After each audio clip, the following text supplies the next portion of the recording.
Welcome to a new video from the Parts channel. Well, I'm going to make a short video, but I find it very interesting. Answering a question that you have left me, I see that someone has already answered that question. Someone asks, what does it have to do? Change the flywheel, dual mass, the engine has 260,000 kilometers, and asks if I would also recommend changing the crankshaft seal.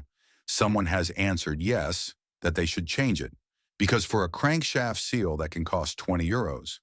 No, it is worth risking that the engine may start to leak oil there, because then you have to dismantle the gearbox to change that seal, and to dismantle the gearbox, the average prices are between 300 and 400 euros.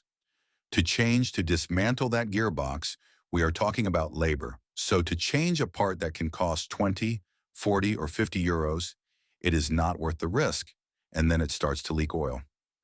So yes, my advice too is that every time you change the flywheel, you also change the crankshaft seal, because it is not only that the oil leaks out between the box and the engine block, and you are going to be thrown into the MOT test, because you see that oil is dripping there, but that oil can damage the clutch, and also the dirt that is in the clutch, just as the engine oil comes out through the crankshaft seal, dirt can enter produced by the wear of the clutch disc to the engine and mixing with the oil and damaging the car engine.